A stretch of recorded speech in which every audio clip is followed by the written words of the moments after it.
It is Sunday night, and it is time for Sunday Night Suns. I am the Blunt Doctor, once again trying to figure out a way to do an introduction with audio, and I'm not sure if it worked yet again. I don't fucking know. Maybe it did, maybe it didn't. No clue. But we'll dive in anyway with new innovations. And I am joined, as I will always be joined, by my man Keith Strader as we dive into the week that was with the Suns and the week that will be. Keith, my man, what is up? Not much. Just getting ready for the game tomorrow. Looking at some stats. Ready to talk about the Suns. I'm excited. Always hyped for a Timberwolves game because we hate Ant Edwards more than anyone around here. We hate Ant Edwards the most. And you know, I'm gonna tell you the innovation that we're gonna come up with for next week. I'm gonna get that fucking smoke detector fixed so that shit stops beeping in the fucking background. Because I never notice it, and then I notice it when we're in here recording this shit. So that's fucking obnoxious, and that's gonna be at least one innovation next week. That shit's not gonna be in our fucking way. Check your smoke detectors, folks. Check your smoke detectors. Make sure they have batteries. Don't let your family die a fiery death. Yes, we are live. I just checked. Hey, what do you know? It is, there was good and bad this week with the Suns. Two games only. Yeah. So, good, bad. No ugly, no great. You might call the Lakers game great, you know. Might call the Rockets game ugly. No? Yeah, that's fair. I was more saying that we had a good and a bad, and you know, it's like the good, the bad, and the ugly. That's fair enough. That game was ugly. We just caught the great and the ugly. How about that? There was great and there was ugly. And let's just start with great. Yeah. And it was great. You know, beating the Lakers always feels good. Beating the shit out of the Lakers feels really good. Beating the shit out of the Lakers when somehow Devin Booker isn't even in the game, truly amazing. What was your biggest feeling coming out of the Lakers game? Elation. Yeah, I was happy. You know, obviously I was upset that Booker got injured. Yeah, I was. You know, I'm worried a little bit. You know, about how we can. Well, if anything, that game showed us that what we can do without him. Yep. You know, we were able to kind of rally and you know, really do well against the Lakers. So, but I want Booker to get healthy as soon as possible. But yeah, elation. Yeah. What about you? I mean, it was great. I mean, and I think that you know, it's one of those wins that really kind of galvanizes the team because even though Booker was out, nobody quit, nobody gave up, everybody just kept playing, and you know, you see, you know, Brooks and Gillespie kind of become the guys at that point and really take this team to the next level. What worries me, of course, about Booker being out is like the playmaking duties are really starting to fall big time on Gillespie, big time on Brooks, big time on Rose O'Neal, big time on Grayson Allen. And, you know, just that attrition, it adds up. And that's why the Chris Paul thing came to my mind, right? Yeah. Because Chris Paul has been cut, which is something that happened since we last filmed this. I feel like it happened like a few hours after, like in the middle of the night, right? You texted me in the middle of the night. The middle of the night, yeah. Like I think because we filmed Saturday night instead of Sunday. And this kind of game against the Rockets, and we'll go there in a second, but that was kind of my thought with the Chris Paul thing, is that eventually you're just going to run out of dudes. And you need creators, and the Suns are just kind of in that place right now. As fun as it is to watch Jean-Marie Bouye, who is, you know, who's just fun when he's on the court. Yeah, he has no fear. Not at all. But I will say, you know, the thing about the Lakers right now is that obviously they're, you know, very wing heavy, they're isolation heavy, but it seems like we match up really well against them because we have kind of dogs who can bother them. And it is a little bit different from, you know, when the Mavericks knocked us out with Luka a few years ago. Like, it seems like we could really, I mean, he could still cook, but we can still just make it 10% harder than we used to. I agree. Yeah, our defense this year is so much better. Yeah, we try so much harder. We get in their face. You know, we got hands all over the place. Our perimeter defense is much better.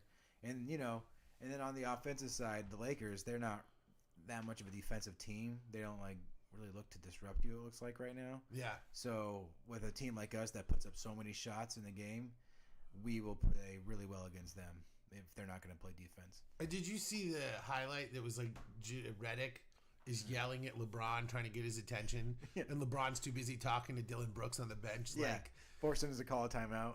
That was something, man. Especially because Redick and LeBron are friends. Like, they're podcast buddies. This is like if you were suddenly coaching me in the yelling at people league, and I'm not listening to you, and we're best friends. You know what I'm saying? Like, I'm not saying they're best friends. I'm just saying it's funny as shit watching these two guys who like know each other very well, and Bron is just like not listening to him. Like, you see it, and also so checked out. And LeBron didn't score 10 points for the first time since 2007 the other day. Like, against the Raptors, he made a pass. Yeah, he made a pass instead of taking the shot, and wound up winning the game for them. But it's and it's definitely. But I mean, it's like you still had all these other opportunities. Yeah. You know, it's and good. You know, good for him for really not giving a shit. But his age is starting to really show. I do wonder how much of it is sciatica, but it's like we knew that, you know, it would get here with LeBron eventually, and it's just I'm just wondering, like, it comes through all of us. Yeah, I'm wondering if he's got it. Like, I want to see him play one more season.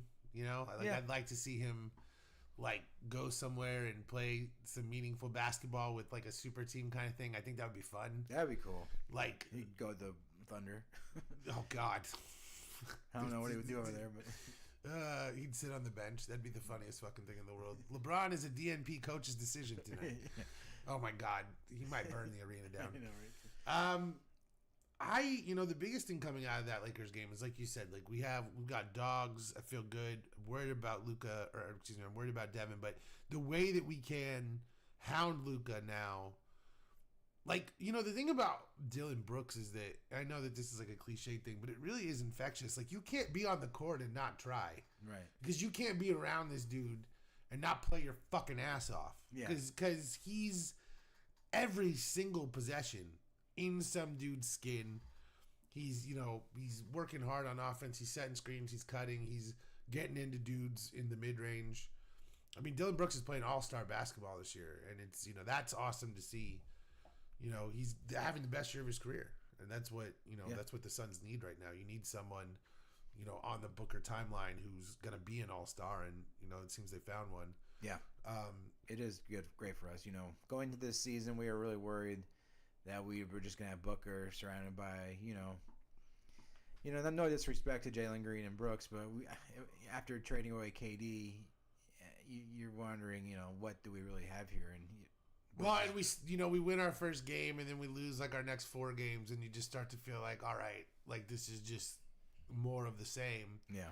And then, you know, a switch flipped, and since then we've been a much more competent team. You know, it's still flawed, obviously, but you know, a team that's winning a lot of games. You know, better than 500 basketball, which nobody expected from us.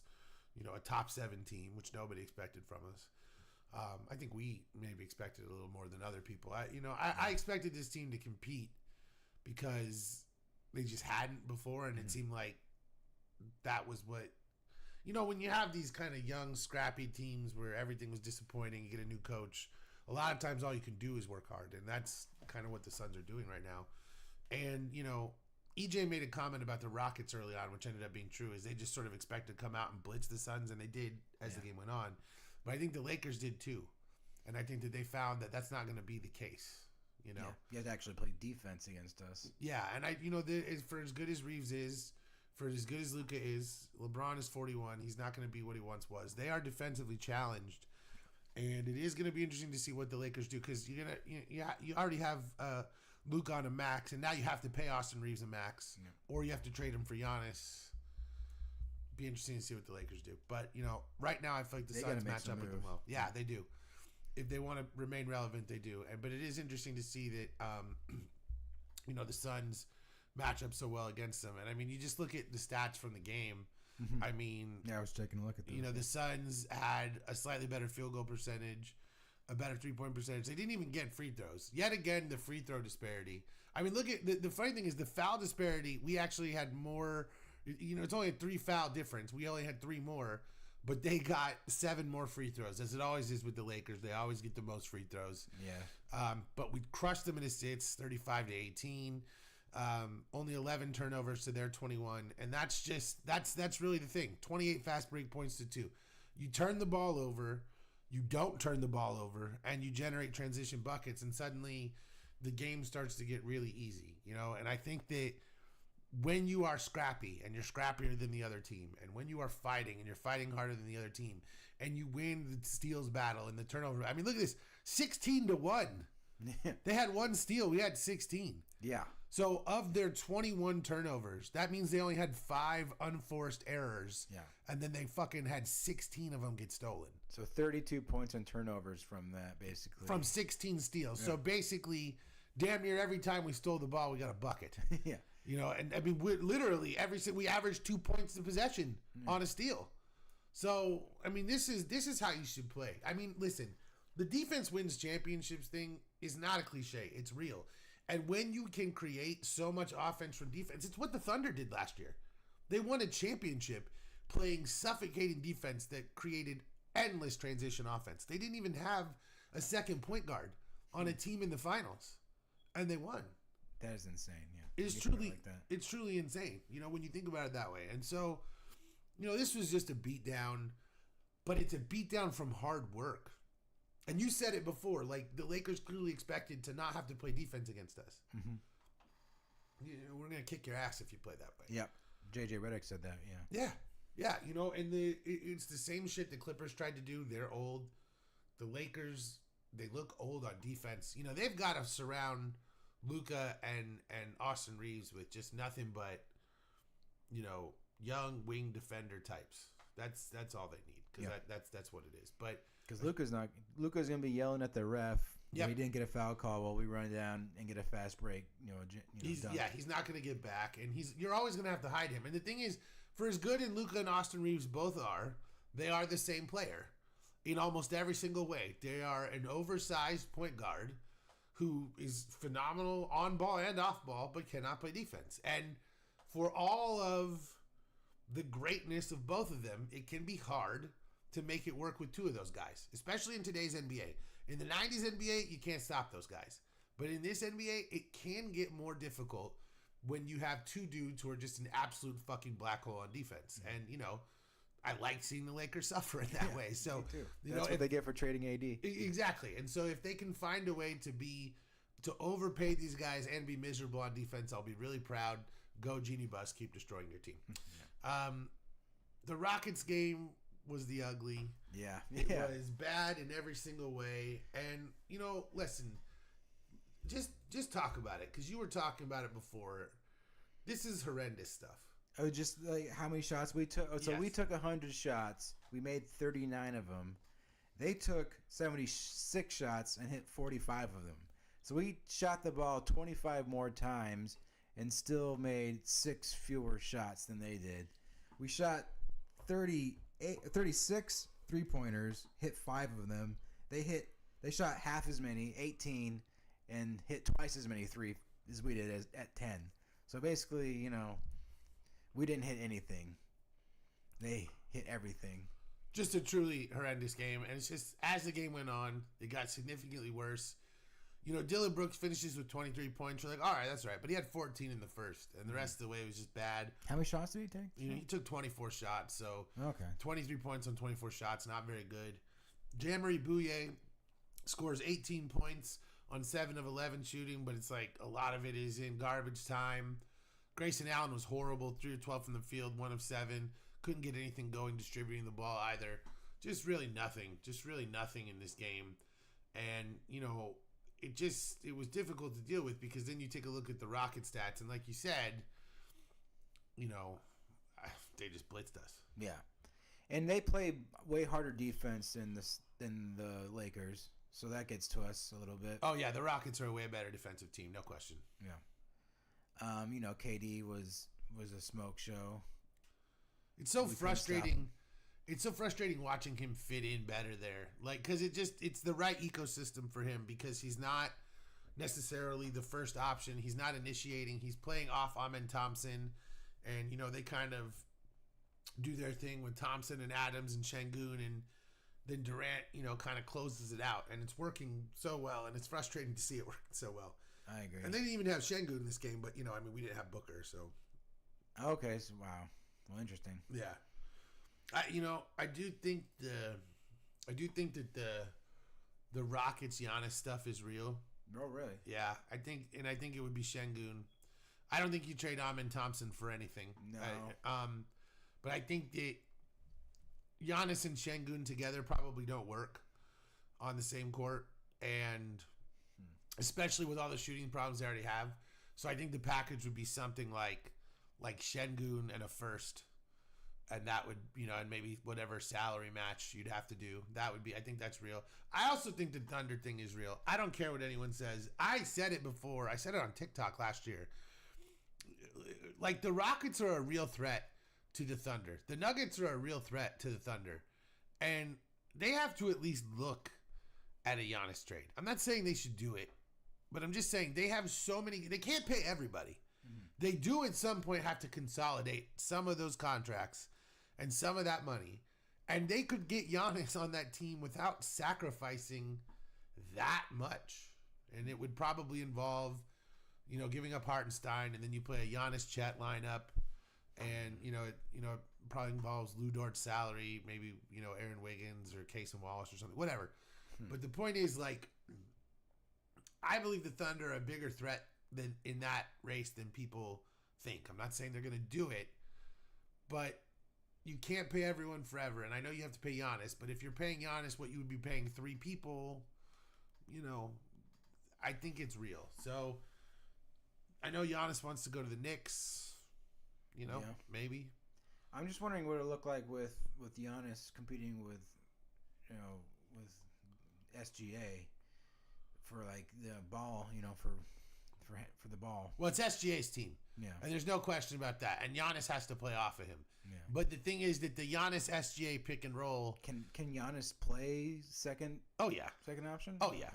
Absolutely. Dude, he's like, Giannis can fit into anything. He doesn't care about that. He doesn't have that kind of ego. Well, I don't know about his ego, but as far as fitting as a basketball player. Yeah. Well, if you want to be traded from a team, then you don't get to get traded to a team and guarantee that you're going to be the number one guy around there. Mm-hmm. I mean, look what happened to Dame. Like, Dame got traded to his team, and it stayed Giannis's team. And so I don't think that you have one championship, but SGA has a championship in Oklahoma City. So if you get traded there. Yeah. So if you get traded there, it's SGA's team. Like, that's never going to change. He's younger. Like, he just won MVP. Like, it's just, there's no question. Mm-hmm. So you're 1A. You take over the J-Dub spot as the second best player on the team. You take over the Chet Holmgren spot as the most important big. Right. And he may even, have nights where he scores more than SGA, but like, SGA is scoring 32. That's what's happening. So the question is, if you wanted to go there, can Giannis handle scoring 25? I don't know. Yeah, that question I don't know. But, like, how bad do you want to win a championship? Now, maybe you say, I don't want to go to the Thunder. I want to battle the Thunder. That's fine. I respect that, too. I'm just saying that this is one of those things that there should be more discussions than we thought. But getting back to the Suns, you were very right that the quality of shot in this game was horrible, and the Rockets were able to generate such better looks than we were in transition, in the half court, in every single scenario. And it's just starting to, the injuries are wearing on us. They are. I do like the theory behind the game, though. Like, take as many shots as you can, and at the end of the day, if we take more shots, most likely if we hit them, we win. Yeah. So if you're taking 24 more shots than the team and you're hitting them, then you probably do, and that's what we did against the Lakers. It's just, we got to figure out the quality, like you're talking about. And with no Jalen Green and no Devin Booker, that's like your starting backcourt is out. And they know quality shots. And exactly. And so they're, the guys that you were going to rely on this season to be the lead ball handlers and these guys who are going to lead the team, now you're down both of them. Just put so much more on Dillon Brooks. Well, he's not 100% either. Livers is out. He might not play next game. Right. So we might not have Brooks against the Timberwolves. And that's yeah.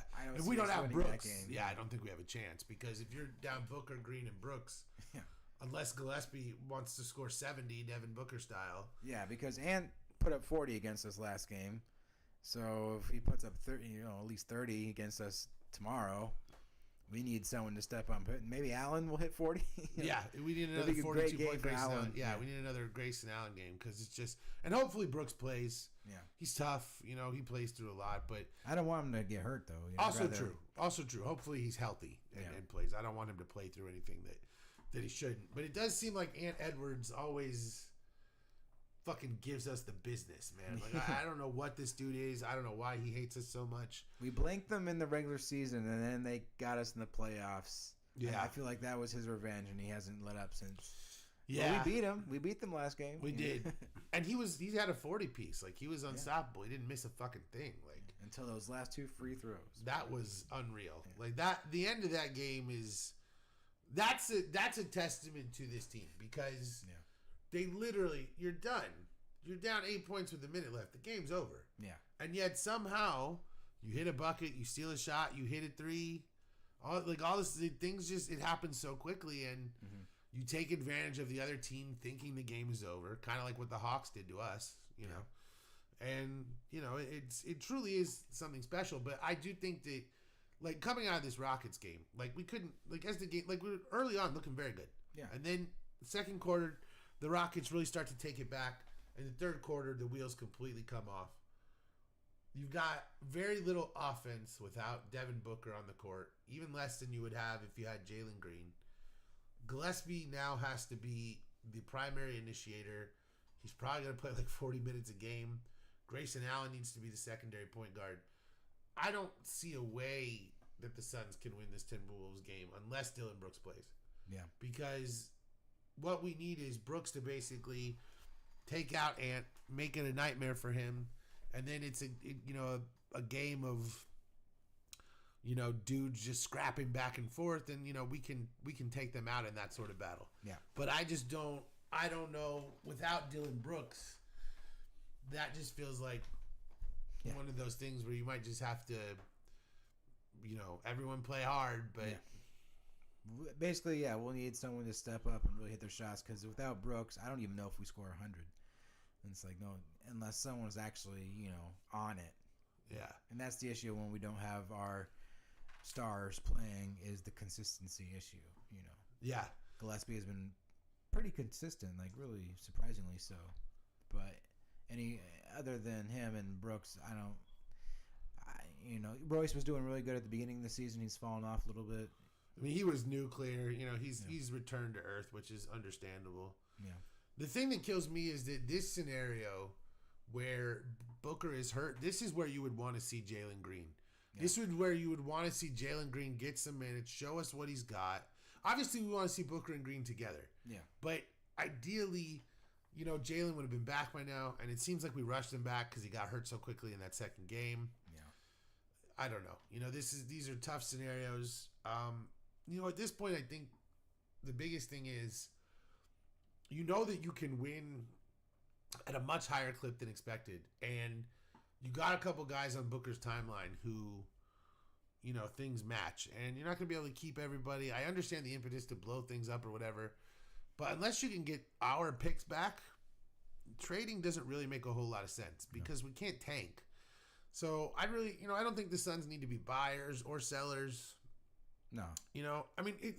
We got to see what we have first. The only thing that I would say to get in on, and this wouldn't happen, I want to be very clear, like Lauri Markkanen. If the Jazz were willing to trade him to us, that would be I'm willing to listen to clearing the decks a little bit to put Booker and Markkanen together.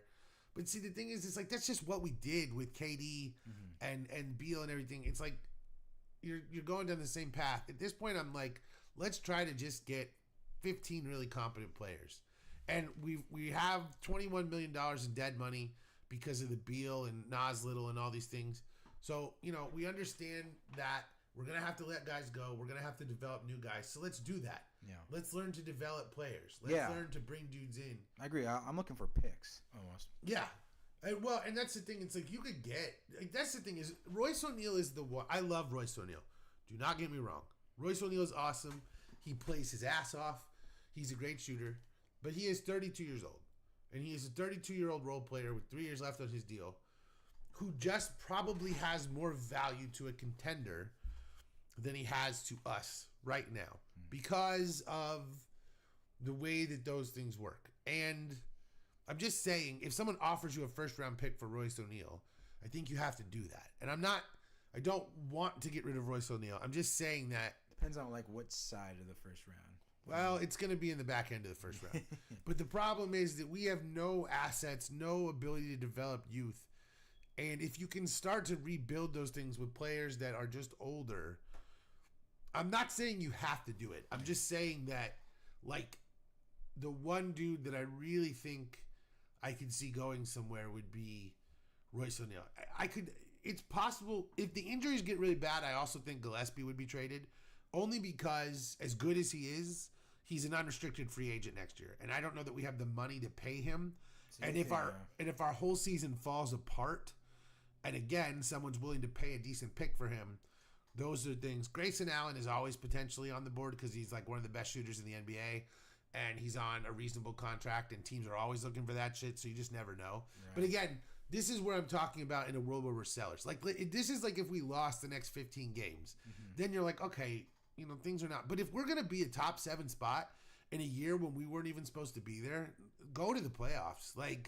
And I think Ishbia has shown no inclination to sell ever. Right. So I don't think that we're gonna do that. And here's the thing: I would almost rather, if you're gonna trade Royce O'Neal, don't trade him for a pick. Trade him for a young player where you have some idea of what you're getting, someone that you can potentially develop, rather than trading him for a pick where you have no fucking idea who's gonna be available or whatever. Like, I'd be more interested in another 23-year-old than I would be a pick 5 years from now. Yeah. Let's get some guys in here. The one thing that James Jones taught us is that you need competent players to win basketball games. And I do like that our focus has been, let's be as good as we possibly can. So it's going to be interesting to see. But I would prefer that the Suns just keep on this path. This is a business, and I'm preparing myself for whatever the eventualities could be. It is interesting. Like, say we do get to the playoffs, in the 7th seed, and we, I don't know, lose in the Western Conference Finals or something like that. Well, in a world where we made the Western Conference Finals, I mean, we would. But who could we pay next year? You're saying Gillespie goes on a free agent. We can't keep him. Like, what happens in that scenario? Like, well, the problem is that we have $22-ish million or $23 million in completely dead money that we cannot remove from our books no matter what until literally fucking 2030. Right. And so, like, that money is just on the books. So in terms of counting towards the cap and counting towards the hard cap and everything, like, that money counts. Right. So the problem is that Mark Williams is a restricted free agent. And we just paid 2 first-round picks to acquire him. So it's really unlikely that you're not going to pay Mark Williams. You got to pay Mark Williams. You want to keep him around. I agree. So you want to keep Mark Williams. So now there's less money available. It's good that Dylan Brooks is already on a contract. It's good that Jalen Green is already on a contract. It's good that Devin Booker is already on a contract. But, if you wanted to keep Mark Williams and Colin Gillespie, and I'd have to look at the cap sheet and everything, but you probably have to make moves elsewhere. I don't think that the Suns can keep. Would be want Dunn? Well, no, Dunn is still on a rookie deal. Right. So we're looking at. But so that's where Royce O'Neal keeps coming up, because you can't have Booker and Williams and O'Neal and Grayson Allen and Brooks and pay Colin Gillespie and have this dead money with Bradley Beal. Right. So I think that the Royce O'Neal and Grayson Allen combo are the place that makes the most sense if you determine that you want to keep Colin Gillespie over those guys. And I have to be honest with you, between Colin Gillespie, Royce O'Neal, and Grayson Allen, the two that I would keep are Colin Gillespie and Grayson Allen. I love Royce O'Neal. He's just older. It's not anything other than he's 4 years older than Grayson Allen, and he's 4 years older than Colin Gillespie. That just matters. Well, who do you think will get more money? Like, I think people would offer Gillespie more money than Allen next year, don't you think, or no? I don't know how many people are necessarily watching Colin Gillespie and thinking that this is like a major sustainable thing that's worth a ton of money. I think that they would get. I think that Colin Gillespie will get something like the mid-level exception, which is what Royce O'Neal is on. Right. I think it's a pretty similar deal. Now, if he keeps playing, this is second year. No, he was out of the league. Oh, He was on the Mikal Bridges Villanova. He's been in and out of the league. Right. Okay. So that's the other thing. He's older, so nobody thinks that he's like developing into a superstar. Got it. Okay. So it's like the money is probably sub $20 million. I think that something like, 4 years and $60 million is very realistic for Colin Gillespie. That's crazy. If he keeps playing like this. Well, yeah, that's what basketball money. That's basketball money. It is. It's a lot, but I think that it's a conceivable number. Yeah. So you can't keep all of these dudes. So you're going to have to make sacrifices. Now, maybe the rest of the league isn't paying as much attention as they should, and Gillespie goes mostly unnoticed, and we're able to retain him on the biannual exception. Those things do happen. You never know. But the thing for me is you're going to have to make sacrifices at some point. And if Royce's value is at the highest it's ever been right now, if you want to keep Colin Gillespie, you're probably going to have to do that. You're probably not going to pay Williams and keep Nick Richards and Malawach. Like, Nick Richards is probably gone. Even though his salary is only $5 million, it's like you probably next year plan to play Williams and Malawach and Oso Ighodaro, so it's like you're developing Malawach for a reason. Yeah. So you're not going to They don't sound like they're going to play him this season. No, they're not. Yeah. Malawach is not going to play for the Suns this year, like, at all. So barring, like, injury catastrophe, he's not going to play for the Suns. So the likelihood is that you let Richards go, or I don't think he has a contract for next year. If he is, you trade the $5 million. You can do that easily. He's a solid backup center. You trade Royce O'Neal. Suddenly you've got money. And again, you keep Williams. You have Malawach. Oso Ighodaro still on his rookie deal. Like, these things, this is how this stuff goes. But you're going to have to make decisions because that $23 million in dead money just is always there. That's always going to cost you. That's basically going to cost you a player every year that would be on your team, right? Like, that's a salary spot. So you just have to look at it as, it's like you're saying, it's like a player basically in Gillespie's level, right?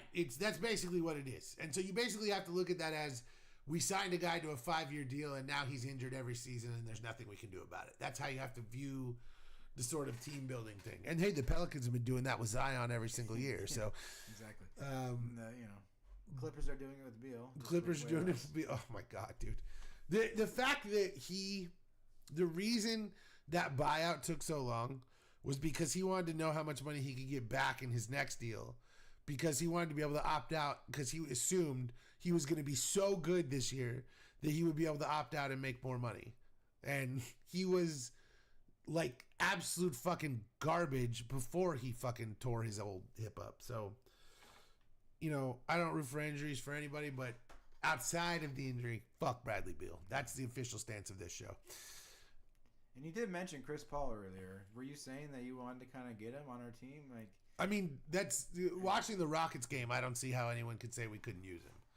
It's not that I don't think we could use him. I would just be worried what kind of influence he'd bring to our locker room. Right so you cut him if he's a problem.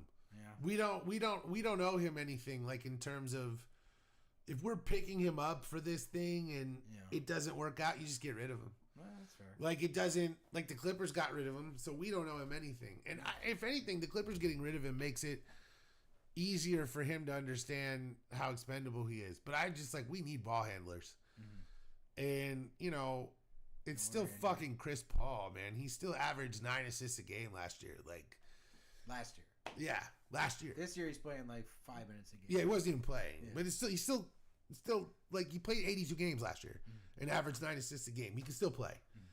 Like, we can't play him for 10 minutes a game against scrubs. Yes, we can. I don't believe that Chris Paul is completely useless. I just don't. Like, the Clippers are ass in every single way. We're not going to blame Chris Paul for that. No. And I'm just saying, like, he was useful to the Spurs last year, especially with developing young kids and helping them win. Yeah, they're a great team this year. If Booker doesn't want it, then you don't do it, obviously. I don't know where Booker stands with Chris Paul, but I'm just saying, like, especially with all the injuries, dude. They were friendly in the game they played. That's what I'm saying. Like, I don't think Chris Paul would be a bad thing.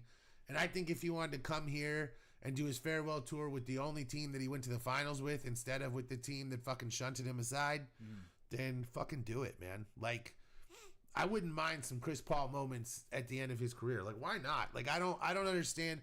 Everyone is against this idea. And again, what I care about is how the Suns players feel. Right. If they think, dude, we can handle that, that's fine. Dillon Brooks is also the kind of guy who can stand up to Chris Paul and say, like, hey, you're not going to talk to us that way. Like, I see what fiery guys do to our team. We were ass, and then Chris Paul showed up and we went to the fucking finals. I mean, yeah, I'll never forget that. So it's just like, I don't know, man. Like, I like fiery guys on my basketball team. And I just think Chris Paul is the ultimate fiery guy. And if we're trying to just do some shit this year, Chris Paul on his final tour is the way that this becomes a movie. You know what I'm saying? Like, you're trying to make this a movie. Like, literally, that's what you're trying to do here.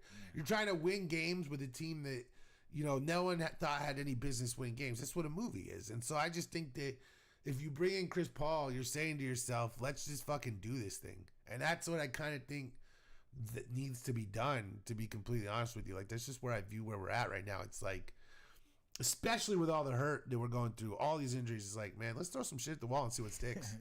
Well, we do have a lot of injuries. You've convinced me. Fuck it, let's do it. That's what I'm saying. I'm just like, fuck it, let's do it. Like, that's all it is. Like you again, said, we could just get rid of him. like, it doesn't change anything. But when you're down 4 players, 3 of whom are your most important, and I know that Livers isn't, but Livers was still getting rotation minutes, and now he's just out.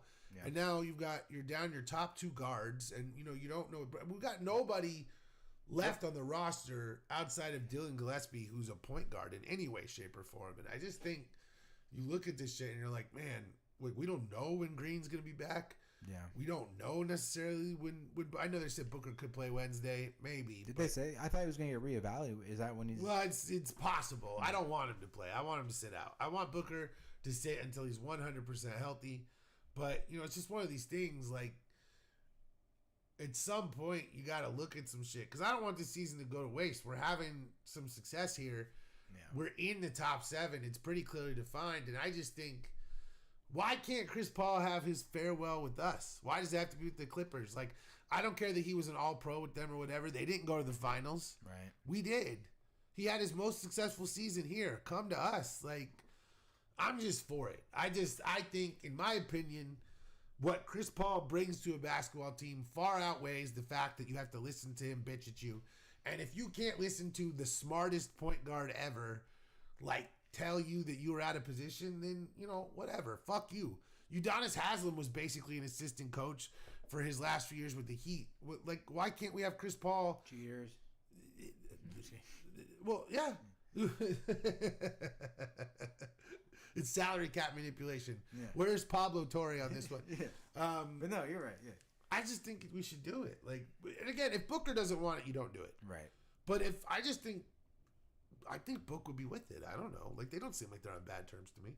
No, they were talking they were laughing after we beat them. Yeah. Well, grab assing.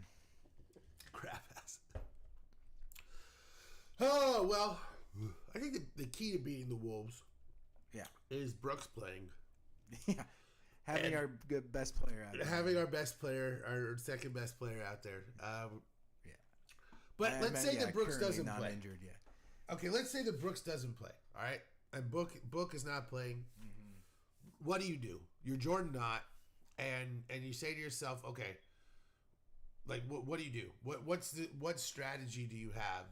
Because, like, let's be real. The next game we're going to talk about is the Cup game against the Thunder. Yeah. And if we don't have Booker and Brooks, it's over. The game's done. Yeah. But against the Wolves, maybe there's something. So what do you have a thought? Me, I don't know. Attack Gobert with Williams. That is my only. Do like a Gillespie Williams pick and roll all game and hope you win, and then maybe kick it out to an open 3-point shooter. That's my game plan. Well, I don't actually think that's a really bad idea because I think that the biggest thing that you could do here is try to get Gobert in foul trouble. Yeah. Because if you can get Gobert in foul trouble, you really, really hurt their defense. Naz Reid is not a good defender.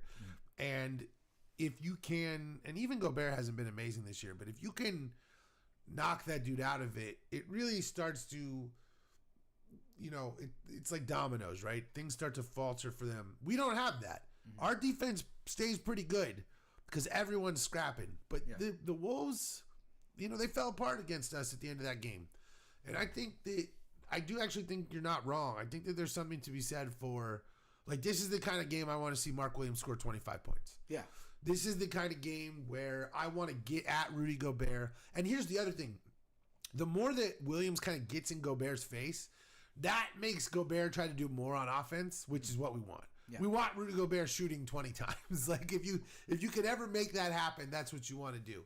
Yeah. And so, and I think obviously you want to try to get Ant in foul trouble, but I think the biggest thing should be, let's just double Ant. Yeah. Double Ant. Make Randall beat us. Make Jaden McDaniels beat us. Because if Randall scores 40 points, then then they were gonna win. They were gonna win anyway. Yeah, and I think that this should be a Goodwin and Royce O'Neal special, where Jordan Ott just goes to them and says, "I don't want Ant Edwards to take a fucking shot." And if that motherfucker comes near the ball, you double team his ass. And listen, if he is good enough to make passes out of it, like Luka did against us in that series and whatever, great. I don't think he is. I don't think that he has learned to split that double team yet. I don't think he's learned to pass out of that double team yet in an elite way. And I think that if we can make life on it, we're never going to stop Ant Edwards. But if you can make him work 20% harder, that's all. Well, what do we always talk about, right? Yeah. Make him work 10, 20% harder. Force the extra shot. Just make him work that much more. Extra pass, I mean. But yeah. Make the extra pass. I thought you were saying extra difficult shot. Yeah. But no, I'm with you. And so those are the ways that I think that you can handle this. And I mean, any given evening, right? You could win any team can beat any team in the NBA. Yeah. But I think the biggest thing is, I actually think you're really right. I think the Gillespie-Williams pick and roll has to be the focal point of the offense. I think that really needs to be like what we're doing. Like I mean in the way that we used to run the Nash and Amari pick and roll. Exactly. Like I think that Gillespie and Williams need to run that shit 40 fucking times and just let it ride. Yeah. And I think that on defense, every single thing that you can do to force the ball out of Anthony Edwards' hands, I think is really, really the biggest thing. Yeah, I like that gameplay. Yeah, I think it's really the only way. I think that's what it is. Yeah. And now, the NBA Cup. I don't know what the hell that was. I don't know. That was some fanfare. It wasn't a drum roll, but it was something like it. I like the horns. First of all, let's give our team some props. Yeah, we're here. We're here. Like, I know that the NBA Cup is stupid. I know that no one cares about the NBA Cup. I know all of these things. But let's acknowledge that, like, in the last couple of years, like, remember the one Cup game where Austin Reeves hit the triple against us? Like, when the refs just gave LeBron a timeout and he didn't even have the ball. That was shenanigans. It's shenanigans. And so, excuse me, I'm coughing at those shenanigans. And so, it's just one of those things where I feel good even being here. And even though we have to play the goddamn Thunder again. Yeah. It's... Look at who we're playing against. Yeah. So we're in good company right now. Yeah, I mean, look. We got the team with fucking Wemby on it. You've got the team with fucking SGA on it. And then you have the team with, Luka and Austin Reeves. And then you got us. Like, we're showing up in the West. So So let's say that Booker and Brooks both play. Mm-hmm. Let's say that they're both healthy and play. What chance do you give us of, hanging with the Thunder? I want to say like 20%. Oof. Yeah. Rough. Is that rough? Yeah. I'm not saying you're wrong. I think that's a good chance. I think 1 in 5, sure. Yeah, that's fair. That's fair. That gives us, they obliterated the Jazz tonight by like 30. They haven't lost the game. So if we have a 20% chance of beating them, they've lost one game. I mean, that's what I mean. Yeah. That's true. Yeah. I mean, it sucks because we had a chance to beat them. Yeah. And we were right there with them. And if we had won that game, we even had the steal. Like, we had the ball. We had it. Like, it wasn't like all we had to do was get a steal. It was like we literally, it was right in front of us. And it's just one of those things where it feels like we had our opportunity and we blew it. Yeah. But then I go, look, I don't really think they're going to go 71-1. No, I don't either. So they've got to lose games at some point. And if we all agree, and I think everyone agrees, I'm not saying we're as good as the Thunder. I'm just saying we match up with them better than a lot of teams do. Like I mean this in the way that okay, when the Celtics won their title in 2008, they went to 7 games in the first round against the Hawks because the Hawks just matched up really well with the Celtics, and every team won their home game. So it was a 7-game series, and the Celtics won in Game 7 at home. But the Hawks won the 3 Atlantic games because they were a reasonable facsimile of Boston. And despite the fact that they had only won 37 games that year, I think it was, Boston won like 62 games or 60 games. But the point is, it was, they had Joe Johnson to match up with Paul Pierce. They had Al Horford to match up with Kevin Garnett. They had a lot of dudes who could play. You have Mike Bibby. Was Bibby on that team? I believe Bibby was still on that team. So the point is, you got guys who could play. And they just matched up stylistically. And I kind of think we could be that for the Thunder. Like, I don't necessarily think we can beat the Thunder in a playoff series, but I think we could take a couple of games from them and people might be shocked. You know what I'm saying? Like, I think that in Phoenix, we can really give the Thunder a game. We can. And so... If we have Booker. It requires the if. Yeah. So... If Dillon is out, then... Yeah, I mean, it's... But in this scenario, I think we're looking at, given how close it was before, I think we're looking at a real, we need to just shoot the fucking lights out kind of game. All game. Like one of those things where we score 75 points in the first half. Yeah. Because we're just making everything. And they score 40, and we're up 30 points a half. It's got to be something like that. Because it just, and even then, dude, we could be up 31 points on the Thunder at halftime, and I would be like, all right. Gotta lock in. Can we hold this? Yeah, can we hold this lead? They're so fucking good. I'm serious. If we were up 75-44 at halftime, I would not feel convinced that we were going to win the game. They're just so good. They can score so fast. The Thunder are good. And so, yeah, I agree. But, how would we win? Right? That's the question. I think it's SGA in foul trouble. Yeah. Right? Yeah. Putting the free throw merchant himself into foul trouble. And I think you almost have to LeBron it like they would against the Warriors with the Cavs Warriors, where he would just call for Steph Curry's got to give him a pick every single time. And he would just drive at Curry every fucking play. Yeah. And I kind of think we got to do that with SGA and just be like, we are going to drive at SGA every single play until he has 6 fouls. Yeah. That's a good, I like that strategy. I like, doing a little bit of what we did against them last game because that seemed to work. Go after attack their passing lanes. Just try to get the turnovers. Yeah, if we could secure the ball a little bit better against them this time, they got a lot of points off turnovers against us last. They're just game. so phenomenally good at getting the lazy passes. They're all long. They all play so hard. I mean, the Thunder are. I was telling Brittany this the other day. It's like, this is how I play 2K. They traded everyone for years, got 1 million first-round picks, and you know what I'm saying? That's how I play 2K, and that's literally what they've done. And Thunder, everyone has to build their team to compete with the Thunder. We might have lost connection there for a moment, but yeah. No matter what you're doing, no matter the way you build your team, you've got to be thinking, how am I going to compete against the Oklahoma City Thunder? Because they're not going anywhere. Yeah. They're the team to beat. They're so young. It's just, dude, it's so... I thought the Nuggets were going to have a stranglehold over the league because of Jokic and Murray, I was like, the Nuggets aren't going anywhere. Nope. Immediately replaced by the Thunder, dude. Yeah. It's truly something else. But let's say 6 fouls are drawn on SGA and no one makes a shot. Dare I say, this becomes a very winnable NBA Cup for us. It does. Because we already beat the Lakers. We've already beat the Lakers. We beat the Spurs twice. Yeah. We own the Spurs this season.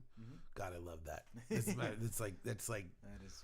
The 18-year-old me would get a fucking hard on hearing that we own the Spurs. I hate that team so much.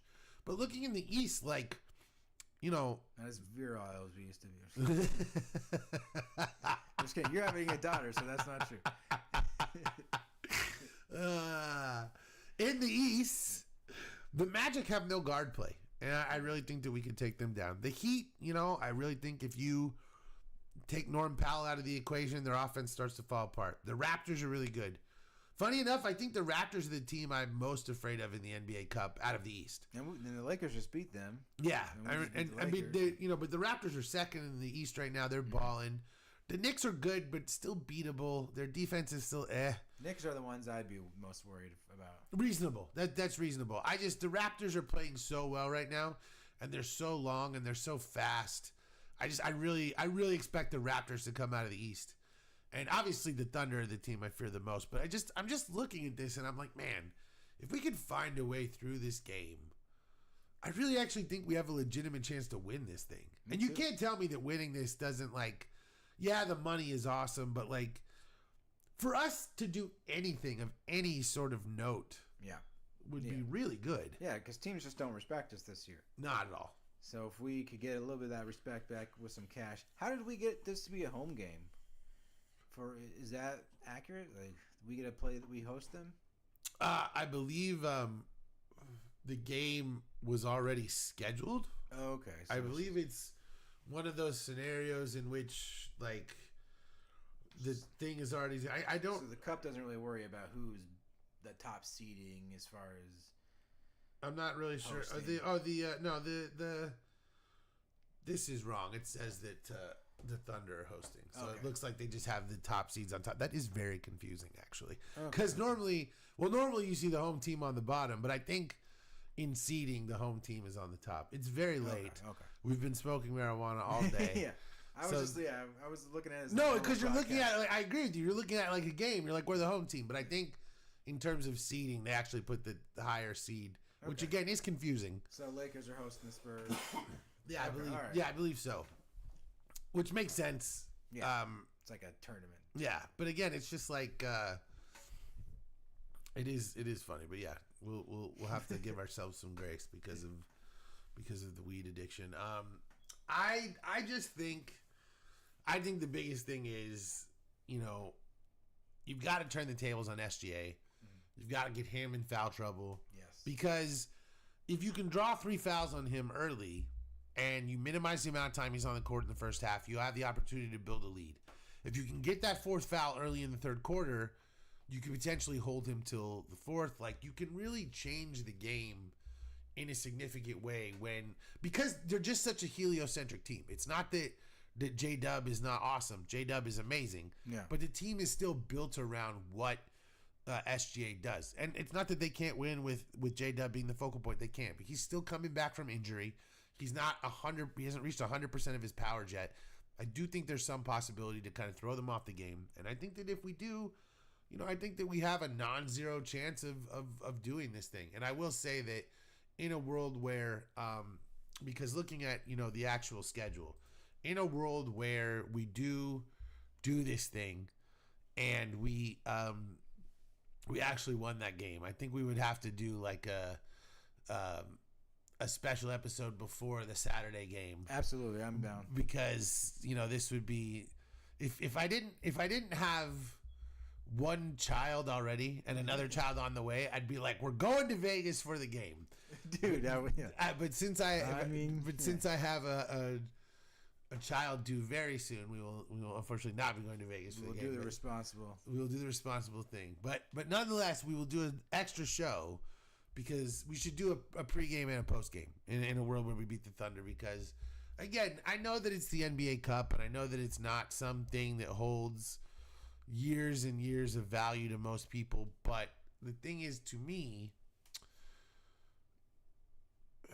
anything that the Suns could win of note would just show it's a mini tournament. And if you win a mini tournament, you're showing that the team is improving.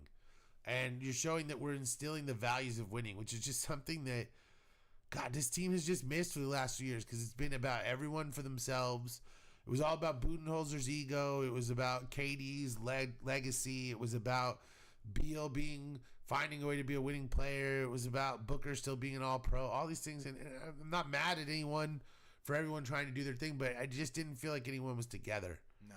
And now it feels like everyone is together. Yeah, they just seemed really stressed last year. No one seemed happy. Even when we had a good like we were winning at the end of the game. Everyone just was sitting on the bench like frowning.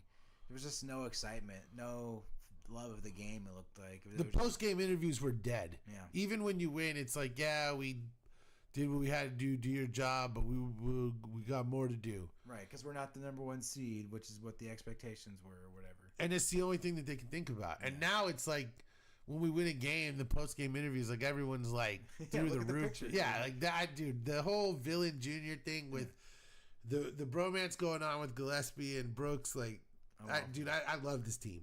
It's like it's the most fun I've had with the Suns team in so long, and so it's just it's really good to see, this level of just everything. I don't know. Like I'm just happy with this team. So I do really hope that we can find a way through this Thunder game. I mean, it's they're so good. It's brutal. Yeah, but, I believe we got an actual shot. Well, here's the thing: if we can even play them damn near to a draw again, like we did before, like there's no moral victories in the NBA. But if you can hang with the best team in the league till like a last second shot, you've got something going on. Yeah. And I know that, again, no moral victories, but that first Thunder game, like it wasn't like they just missed a bunch of wide open shots. We made their asses work. Yeah, and I just think if we were healthy, we might have something going on. I really hope that we can get a look at Brooks and Green together soon, Booker and Green together soon, and see if that's a real thing. Because you really want to know. But hey, I mean, a playoff series may be the answer to know what we got. Because if we were, if we made it to the playoffs and it was the 2 seed was Denver or Houston, especially Houston, they've waxed us a couple of times, so we could really see how we had grown. Yeah. So we need to get them back. We do. Yeah. We really do. Once we're healthy, I want to see that. Yeah. I do. I want to see a healthy game against Houston because I think that we can give them a little bit of a better game than we have so far. We haven't given them a good one yet, but I think we can do a little bit more than we have. We need a little bit more time. We got to get prepared for them. They're really good. Yeah. I think they might be a bigger threat to the Thunder than the Nuggets are because the Rockets just have so much talent. It's crazy that they gave us 2 really good players and they're still so good. We gave them one all-time player though, so fair enough. Any other thoughts on the NBA Cup, the Thunder? Because after that, we're off as a team. We got the NBA Cup, and then we'll have the home and home against the Warriors, but that's not until the following week. So, any other thoughts on these games or what happened in the last week? No, not really. I just, for whatever reason, if the Thunder lose, I don't know. I think maybe the Knicks will take it. Yeah, I don't know. Yeah. No, I really think if we win this thing, I think we can win the whole thing, and I really do think that Raptors-Knicks game will be a very entertaining game to watch for sure. I agree. It's gonna be really fun. It's the Toronto-New York battle is always a good time, but I think that's a good time to wrap Sunday Night Suns. Yes. My man Keith, it is always a good time having you. We'll see you here next week, sir. I will see you. All right, for my man Keith Strader, I am the Blunt Doctor, and that is Sunday Night Suns.